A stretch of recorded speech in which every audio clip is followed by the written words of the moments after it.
Yeah, I don't know, my church was short, but I had to wake up 5 times last night, like every hour or so, because I have a stack of smoke detectors that I removed from the house, and then replaced it with the newer, carbon monoxide ones, right? And I thought I had them all turned off, but last night they all decided to run on battery at the same time, 1 hour apart each.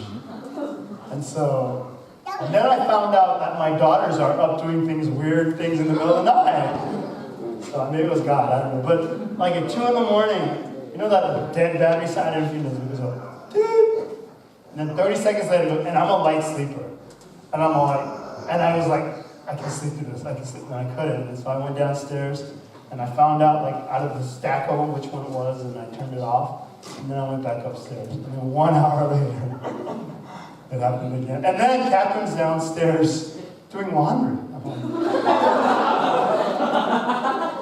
She goes, oh, I forgot to put it in the dryer. And then I woke up to the bathroom, and then I remembered, so I came downstairs. Oh, okay.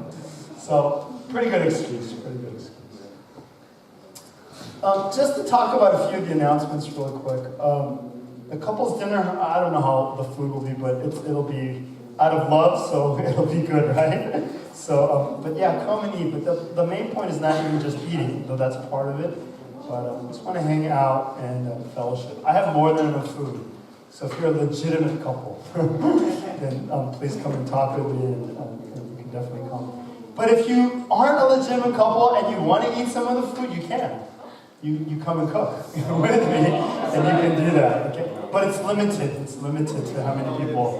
And then the less you eat, the more likely you'll get the job. Okay? All right. The one other announcement I did want to make about the winter retreat is I really want to encourage you, especially the singles and college students. I know it can be a lot of money, especially on a limited budget. Families as well too. But if there's any kind of financial difficulty or whatever, we'll figure it out. We have people who are more than happy to help donate anonymously and help you out.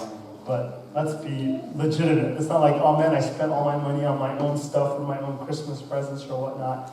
I don't have money. It's not like that, but legitimately you have some financial. And it's not something to be embarrassed about.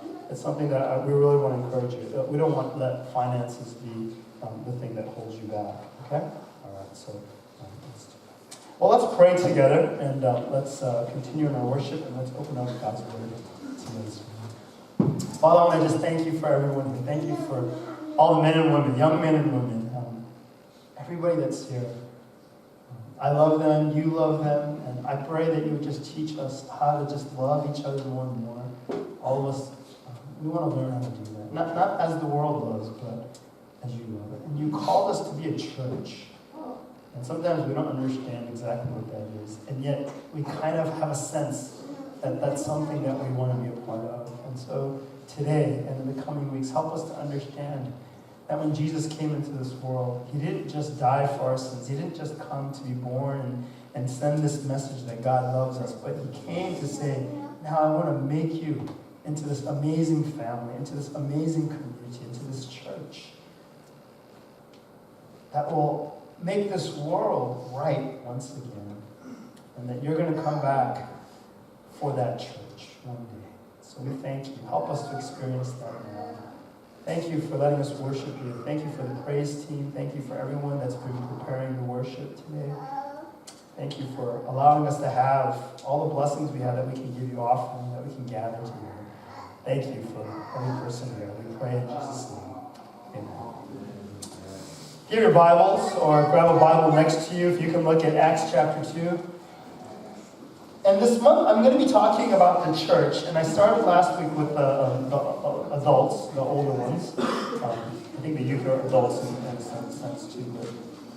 And I want to talk about the church, and I don't think it's right to talk about the church without looking at the church in what I call the honeymoon state of when the church first came into being. And so I want to just read those verses to you, and then we're going to look at it together this morning. Acts chapter 2, beginning with verse 42. And if you've been in the church any length of time, you've probably heard this. This is like kind of like early church, the apostolic church, the church as it first looked when it first began. And I think it's a great analogy to use the idea of the honeymoon stage of the church, because when we think about marriage, or when we think about relationships, or a new job, or going to school, there's this honeymoon phase where everything looks shiny and new, when the car is new, when the house is new, when relationships are new, and there's a great passion that comes about from it. And in Acts chapter 2, it describes the honeymoon stage of this new church that Christ establishes. And the Holy Spirit comes at Pentecost, and people are all excited about that church. But here's the thing. The honeymoon phase of the church, the honeymoon phase of any relationship, any job, anything, it shouldn't just be for that, but there's a way that we can learn to maintain and continue that. Maybe not in the exact same way, because I think we kind of get old after a while for everything to just always give you butterflies and make you all, a flutter, your palms sweaty and stuff like that. But there is a call, and there is a need for us to intentionally try to promote and create passion in all the things that we do, whether it's our job, our marriages, our families, and especially within the church. And so here's how the church is described in Acts chapter 2. In the very beginning, when it first is established, and thousands joined it. Here's what it looked like. Here's a description of it. Acts chapter 2, verse 42 and on. And they devoted, all the people within the church that just recently got saved, that began to come together, and they devoted themselves to the apostles' teaching and the fellowship, to the breaking of bread and the prayers. And awe came over every soul, and many wonders and signs were being done through the apostles. And all who believed were together and had all things in common. And they were selling their possessions and belongings and distributing the proceeds to all, as any had need. And day by day, attending the temple together and breaking bread in their homes, they received their food with glad and generous hearts, praising God and having favor with all the people. And the Lord added to their number day by day those who were being saved.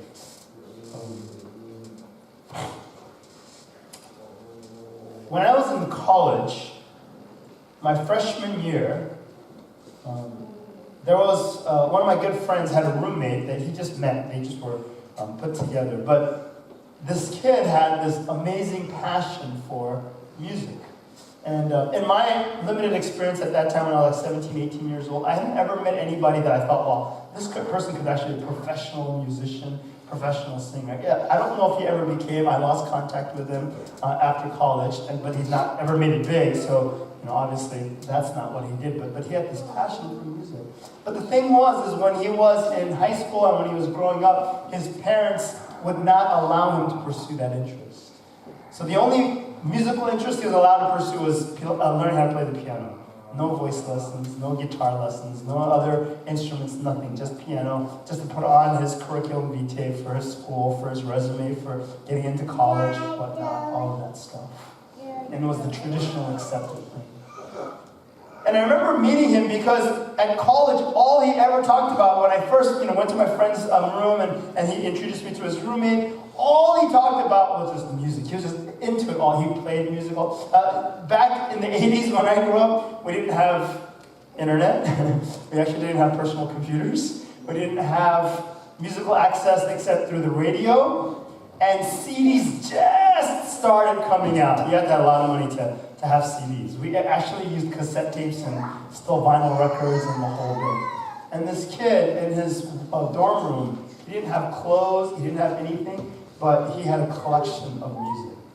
And like you get financial aid for your school? Well, instead of paying his school tuition and other things, he got his financial aid, and he had this brand new, at that time, more than $1,000 guitar that he had bought, without even knowing how to play it. Because he said, I'm going to learn. That was his passion. And so we were all like, oh, okay. But he was just and every day my friend told me he would just be practicing it. And then within like 2 months, he was just like really good at it.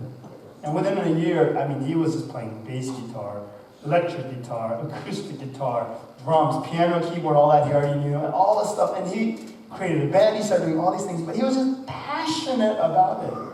And when I saw from him and it kind of caught me up because it was really interesting to see because everything was about that. Even though he was a science major, he got the people in the music department by bugging them, by meeting the professors, to allow him to take vocal and music classes as his elective, even though that was not allowed across those schools. But he got them to do it because everything was about music at this time. And because his parents were no longer kind of controlling him or telling him what to do, without them knowing it, he used every resource, all his time, everything that he could to just gain. He went and sat in on music lectures that he got kicked out of, that he shouldn't have been when he should have been in his science classes. He did all these things and he got so passionate about it. Now, I'm not telling high school and college kids to do this and to flake out on your education, but what we saw in him, and I didn't even really recognize it until years later, was that he had this unbridled passion that he was pursuing with all that he had. And there's one thing about people pursuing their passions. It's very attractive. In your own heart, you think, oh man, I wish I had something that motivated and drove me like that. And the reality is I think of most of us at some point in our lives, we will have something that causes palpitations and sweaty palms, whether it's a person, whether it's a job, whether it's a car, whether it's something, whatever interest, whatever hobby, there's going to be something. But, depending on your personality, it'll come out in a different way. But when that comes, and when you start thinking about those things, there's a way that you can commit yourself and choices that you can make in order to make that passion grow and flourish in your life. See, when I look at the church, what I find is that I find people who are no longer really passionate about the church. Last week I kind of defined the church, and what I said about the church is it is the manifestation of the person of Christ in this world. And in that sense, if I say I love Jesus, I need to be passionate about the physical, tangible manifestation of Jesus Christ in this world.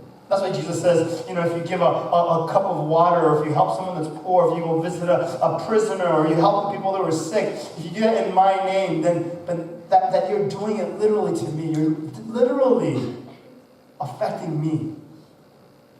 We're a manifestation, and what we do is that way, and so the church together is that. And so to say that we love Jesus, but then we don't have a passion about the church, we're not quite connecting on it.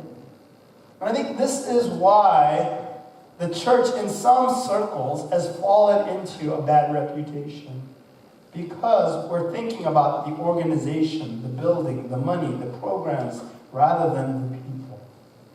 When you go back and look at Acts chapter 2, it says that they had the favor of all people. In other words, people who are not church, who are not part of the church, who are not Christians, who are not followers of Christ, would look at this group of people and say, wow, there's something really cool about that group. I'm really interested in it. I'm really excited about them. There's just something that's going on there that's really attractive to me, and I'm interested in it. I lived in Northern California for a long time, and I went back and ministered there for about 12 years and planted a church. Both my girls kind of grew up in that area. And so I always hear the story, and I've seen a few, even from my own church, where people quit the job that they were doing. Maybe they were getting paid well, but they weren't really liking the atmosphere of the company, or they didn't like their boss or their coworkers, and they join a startup company that they're passionate about. And you get like a dozen or a couple of dozen of people that are just passionate about this one thing, whatever it might be. And then it starts growing, it starts becoming successful. And people want to join that as soon as that momentum starts going. Why? Because there's something about that environment, about the passion, about wanting to go in. It's like, Monday, yay, I get to go to work. That's very, very contagious. But the thing is I think those of us who know Christ and those of us who really want to get the most out of this life have to understand that there are certain things that we can do and that God will teach us to do that will help us to not just be passionate about the startup or about the beginning part of our marriage or this, but in all the important areas of our life. We should be passionate about our families. We should be passionate about our marriages. We should be passionate about the church. We should be passionate about so many things in our life. But instead, we just kind of coast. And we just kind of go through the motions. I've seen countless churches, countless marriages, countless families, countless people in jobs that are just not very passionate about it.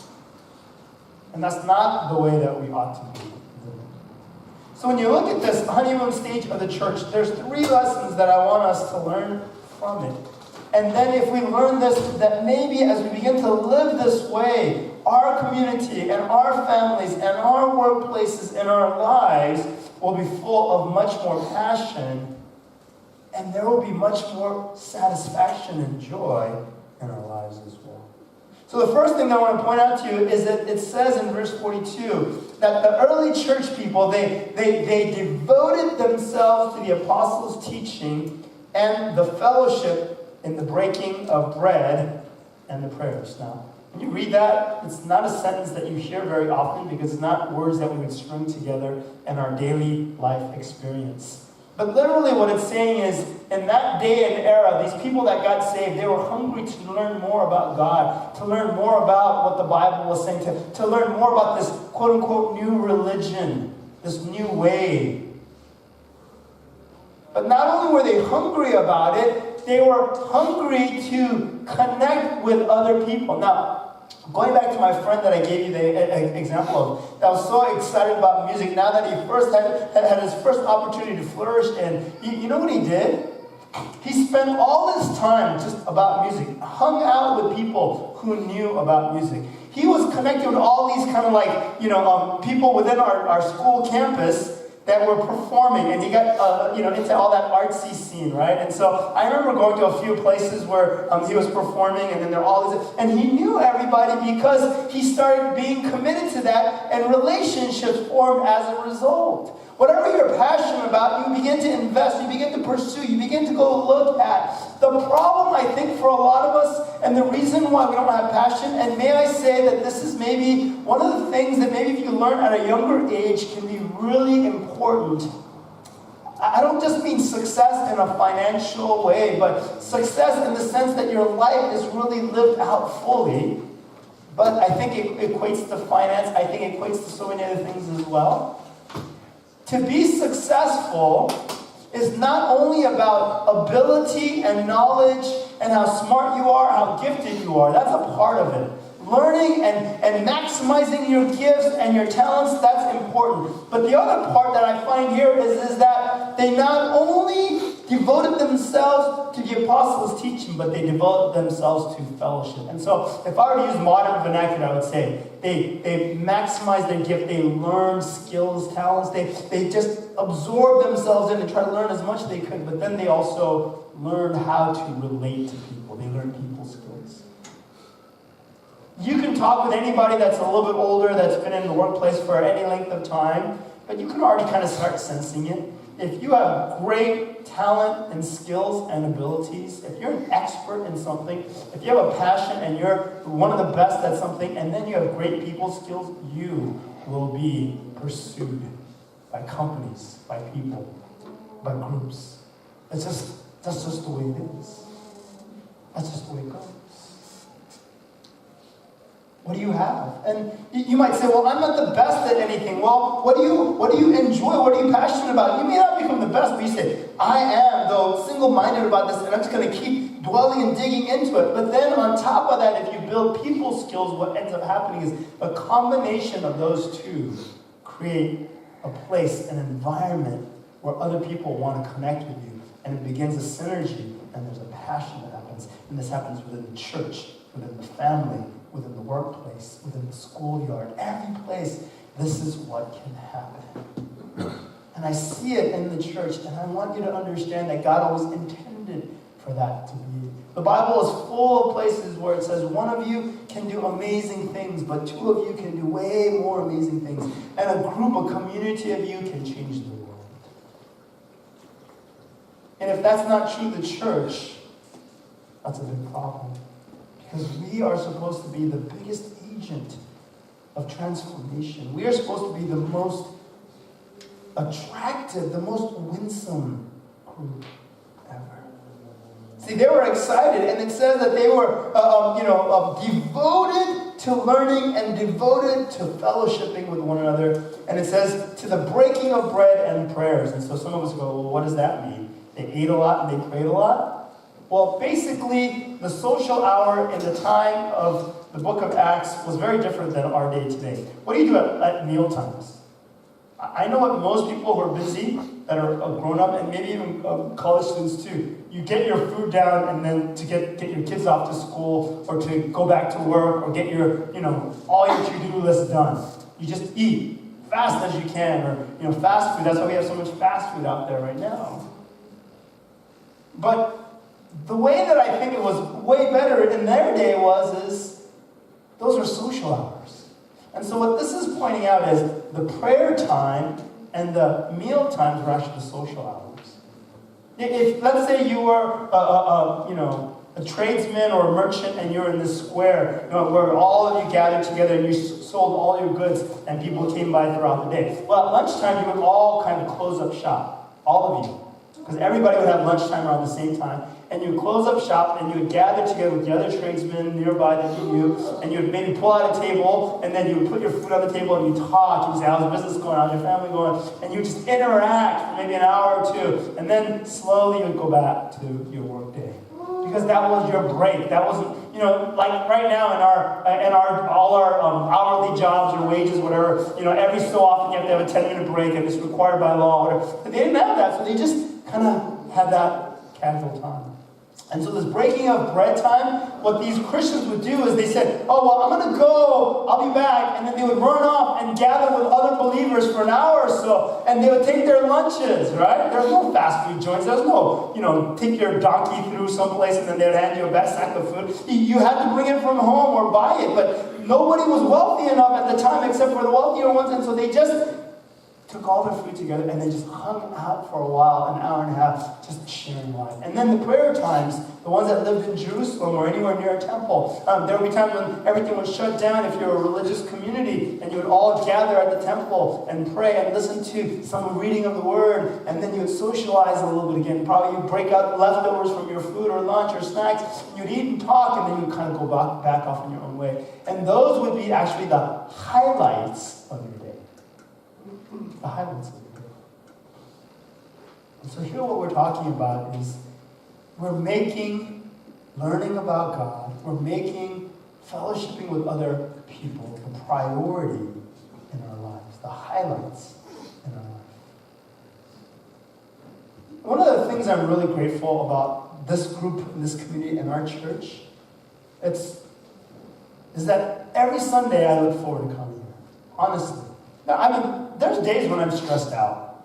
There's a lot of stuff to do, but we're running late. Like today, Pastor Einstein mentioned it, but one of the things that I've been experimenting is how to make my own sashimi. You don't make sashimi, you get fish, right? But there's a certain way that you have to do certain things, and I've been experimenting with it, and so I want to feed that to you guys, and so hopefully all don't get sick. But anyway, it was in my freezer, because that's what you're supposed to do if you don't have, if you don't know where that fish exactly came from, whatever. So I got a good quality of fish. I picked it really well. I salted it. I dried it out. And then I wrapped them in saran wrap. Like when you go to the sushi restaurants, they're all wrapped in saran wrap, right? And then you freeze it in Ziploc bags. And then right now it's thawing out so that we can eat it at 4:30, 5 o'clock.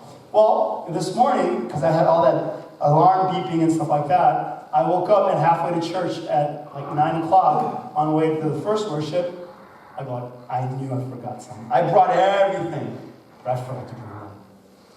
So after the first worship at 10:10, I drove back home, and then I got back here at 11:02, so I was late for worship, I confess.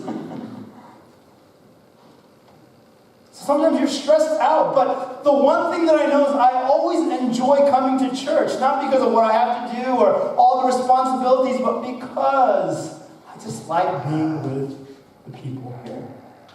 What a great joy. See, sometimes we think about the tasks, the duty, the burden or the responsibility of coming. You know what? Don't feel burdened about coming to church. The way I want you to come is just like, yeah, you know what? Everything will work itself out. I mean, be responsible, do the best that you can, and prepare as best you can. I think that's part of what God wants us to do, to be faithful. But after having done that, and sometimes maybe you can't, maybe you're sick, maybe you're not feeling so well, but just come and enjoy being with one another.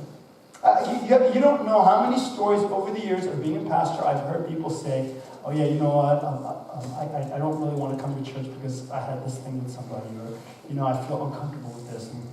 And for me, it kind of, it's kind of mind-boggling because all of those are excuses, but see, what you're looking at is all the issues rather than just the joy of being with people who are loved by God, who are sinners that are redeemed, and just to enjoy the fact that we have this commonality, and just to enjoy each other.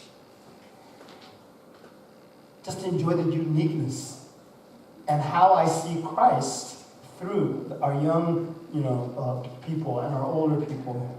And I especially love seeing our kids. I've told countless parents, I don't care if your kid screams and cries during the worship if you want to have them. It's no big deal to me.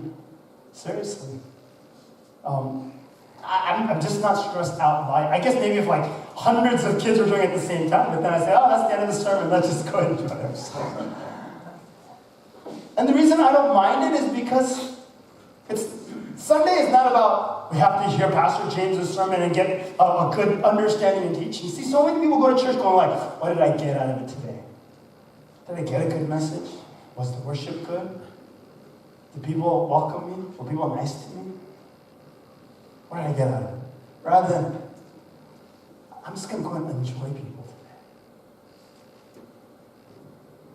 I'm just going to go and be loved and love people today as best I can. That changes your attitude completely.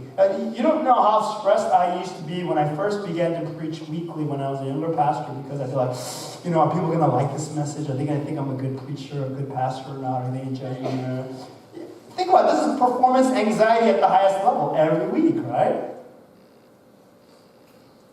I mean, you guys want to do my job? You want to come up every week? I'd love for you guys to share. Take turns. I have 52 weeks. I got 52 people. That'd be great.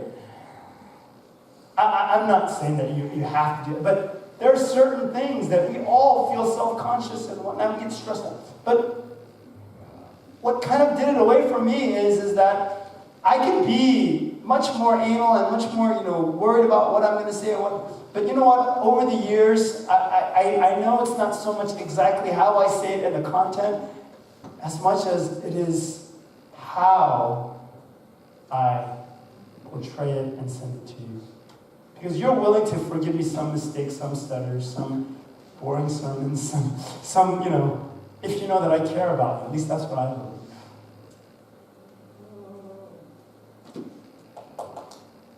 And sometimes I don't have as much to say, but I know that I want you to know God's love. So when you see the passion here, that's what I want you guys to have, especially for the church, especially for God. And you can do it by committing yourself to saying, you know what, I'm going to learn and I'm going to relate with people. I'm just going to make that my priority. That's it. I'm not going to judge. I'm not going to make, evaluate. I'm not going to worry about whether people accept me or not. Who cares? Those are all such trivial things. If God accepts you, if God loves you, who cares what other people think in that? Learn to interact with people different than yourself. Learn to have relationships with difficult people. Trust me, I've had some very difficult people I had to work with in the church, and I used to complain about it to God in prayer all the time. And I finally realized that God's saying, you're learning how to relate with all kinds of people. And as a result, you're getting more mature. That's the way it is. That's the way it is. That went a little longer than I wanted to on that first point, but let me look at a couple more things real quick. In verse 44, it says something very interesting as you continue on in this passage. Actually, let me start with 43. And awe came upon every soul, and many wonders and signs were being done through the apostles. Let me just make a quick comment on that verse before I move on, because I could go on a whole sermon on this, but awe, wonders, and signs.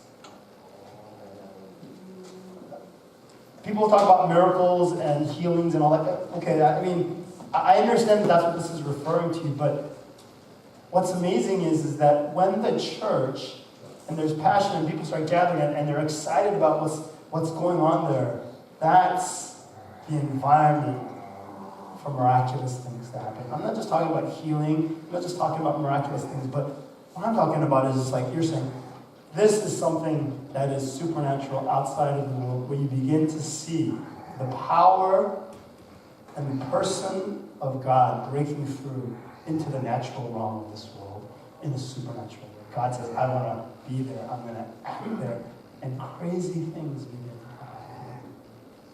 When you continue on, it says, and all who believed were together and had all things in common, and they were selling their possessions and belongings and distributing the proceeds to all as any had need. Okay, now, the next point that I want to make is really interesting, because what you find is people who, I'm not saying that as a church we have to be a communal environment. We have to be socialist and say, I own nothing and I give everything to the church, or I give everything to a common pool and we'll just all be saved. I don't believe in socialism per se. But what the church, what it's saying here is that they were so passionate about this community, this early church community, that they were more than happy to invest whatever needed to be invested. Time, effort, or money, or possessions. Think about that very carefully. Unless you have passion, you cannot invest everything.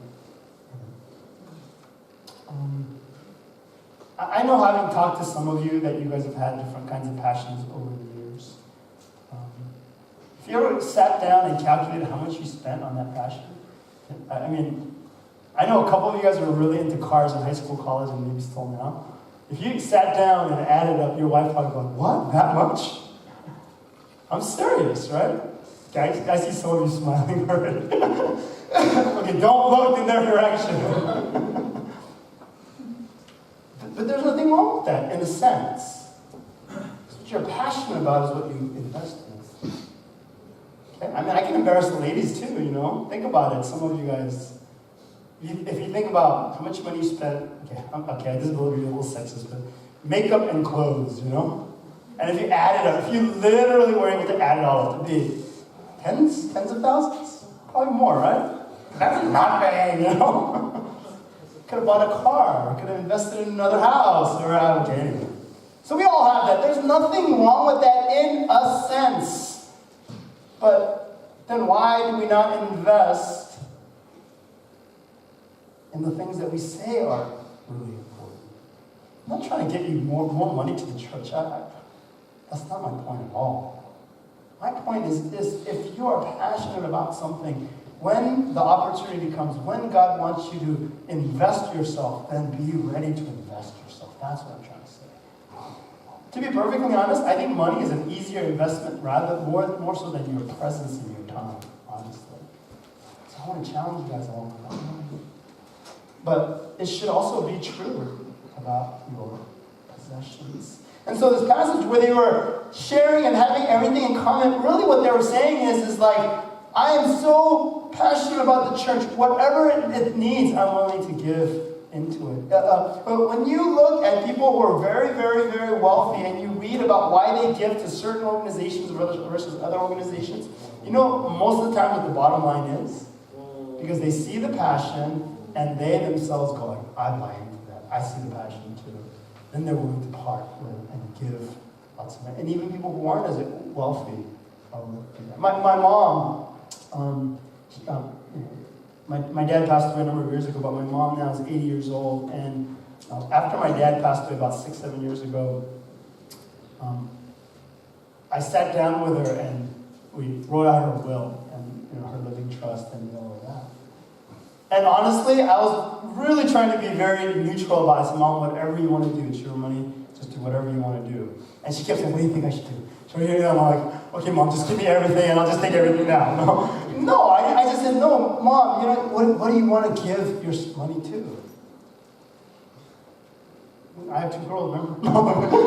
But what happened was that there was this one ministry that minister to handicapped and physically and mentally handicapped people in this through her church, and it was a separate organization. She said, I want to give X amount of dollars to that when I pass on.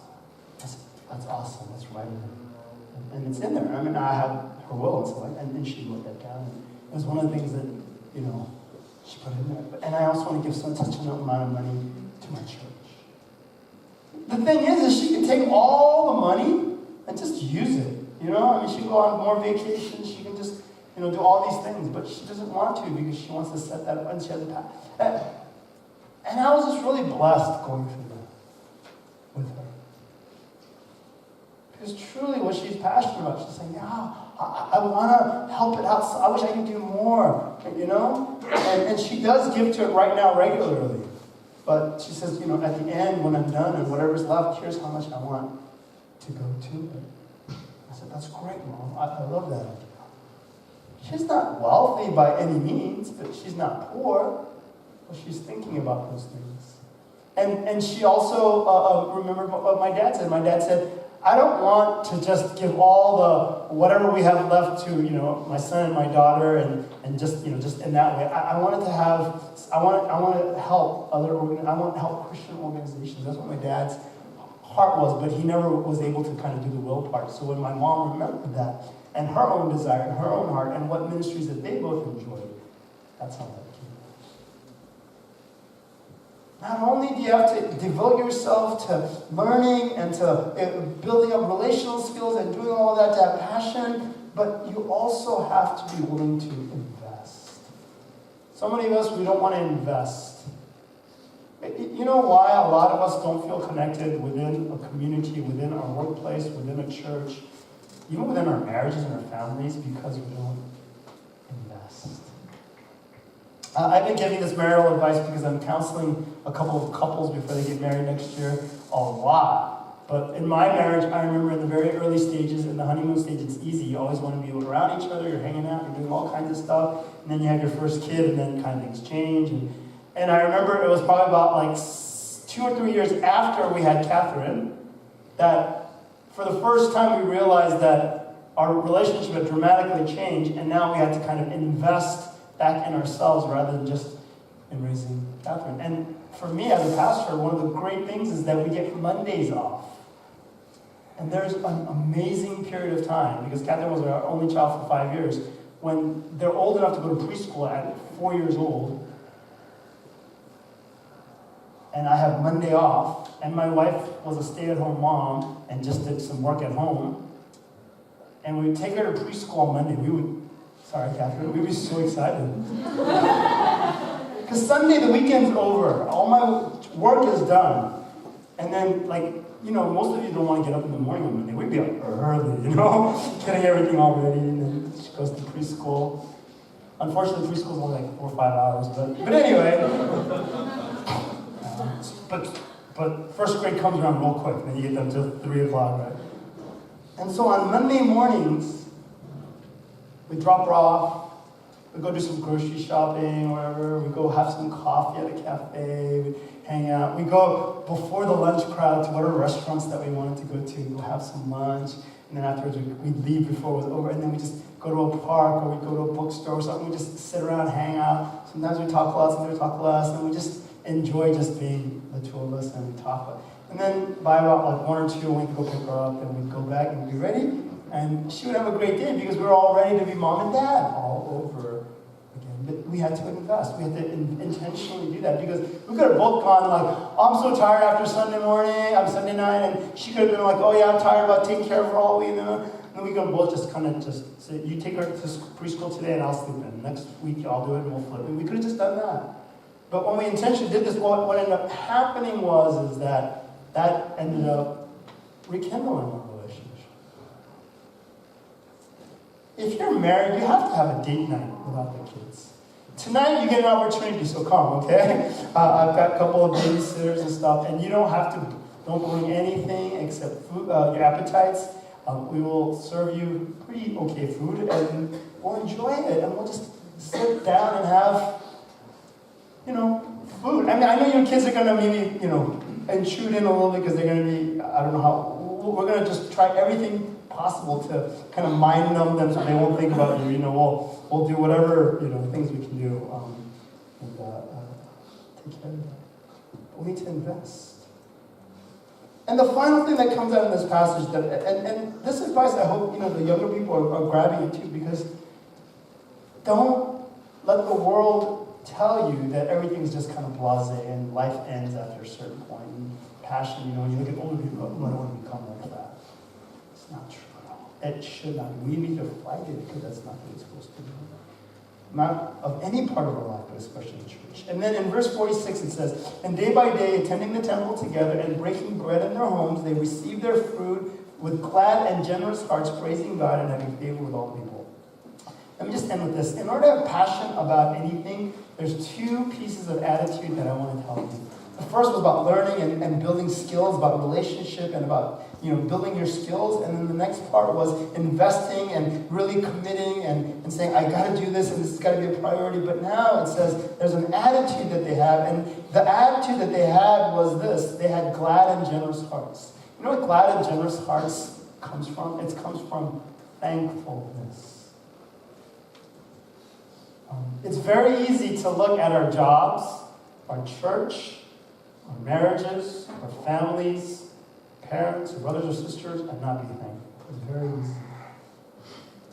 It's always easy to say, I wish, rather than to say, I'm so thankful for this person. I have to remind myself of this all the time. I have to say, I'm thankful for my daughters. I'm thankful for my family. I'm thankful for the people in my church. And some people it's easier to be thankful for than others. But the glad heart comes when you're thankful. And instead of just looking at the problems and the negative part, you look at all that God has granted you. We get stressed out by lots of little things. I do too. But the way that I get rid of that is I go, oh yeah, but I'm thankful. See, any church, any relationship, any community, any group you go to, you can nitpick and find all the flaws and all the issues and all the character flaws in that other person. You can.